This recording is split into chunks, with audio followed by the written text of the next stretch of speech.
Let's walk the streets of Paris in 1832. This is a city that's simmering, absolutely buzzing with secrets, and it's ready to explode. Our guide for this journey is none other than the master storyteller himself, Victor Hugo.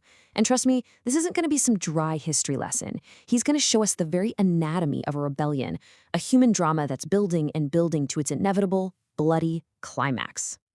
Right out of the gate, Hugo just tosses the timeline out the window. He wants us to see these years not as dates on a calendar, but as this treacherous landscape. He's saying the ground itself is unstable, that society is literally cracking open to reveal these deep, dangerous precipices. He's not just setting the stage, he's telling us this is a story about falling. You know, to really get why 1832 exploded, we have to rewind the clock just 2 years, to the July Revolution of 1830, because Hugo argues that this first victory, well, it was basically sabotaged from the very beginning. It was a revolution that got stopped dead in its tracks. So Hugo breaks this all down into a battle between two big ideas, the right versus the fact. The right, that's the glorious, soaring promise of liberty that people fought and died for. But then you have the fact. And that's the messy, grubby reality on the ground, where a bunch of powerful people immediately grabbed that ideal and chained it down for their own benefit. So who exactly slammed the brakes on this whole thing? Well, Hugo points his finger squarely at the bourgeoisie. He calls them the satisfied part of the people. And it's not that they were against progress, not at all, but they'd gotten what they wanted, stability for their businesses, and now they just wanted a break. They wanted to pause. So they basically stitched the revolution shut, halfway to where it was supposed to go. And of course, every compromised revolution needs a compromised leader to match. So let's meet the man who was the perfect symbol for this new, cautious, business-first era, King Louis Philippe. Hugo's portrait of this king is just fascinating. I mean, he wasn't some evil tyrant. He was smart. He was brave, a good family man, and get this, he famously carried an umbrella, not a scepter. But that umbrella, that detail says everything. He was all about cautious stability and being practical, not the fiery, world-changing spirit that the revolution had promised. And that right there, that hits the nail on the head. For a nation like France, a country used to radical change and epic military glory, this king's modesty felt like a total betrayal. He lacked the very grandeur France craved. You see, he was a manager when the people were demanding a visionary. So, with the official revolution stalled out and this super cautious king on the throne, a whole different kind of war started to brew, deep in the shadows of Paris. Okay, now we zoom in, right from the royal palace down into the gritty working-class taverns. And Hugo tells us the talk in there wasn't just about wine and work anymore. Oh no, a new conversation was starting, a dangerous whisper passed from table to table. The plot is ripe.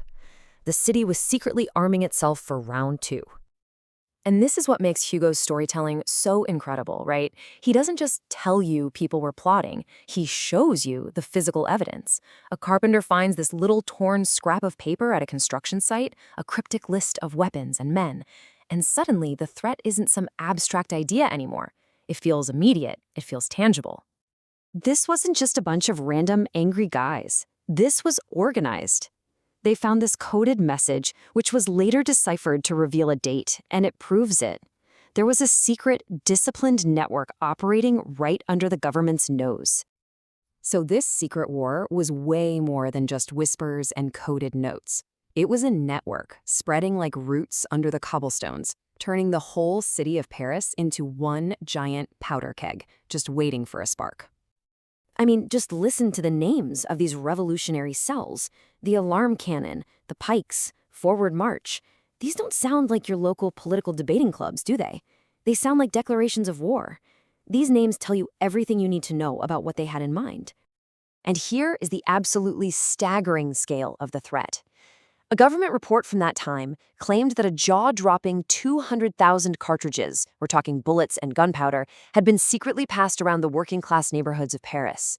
The city wasn't just angry, it was armed. It was ready. So at this point, the revolutionary leaders, they knew the time was getting close. In a hidden meeting somewhere in the city, the charismatic student leader, Enjolras, gathers his top lieutenants to lay out the final battle plan.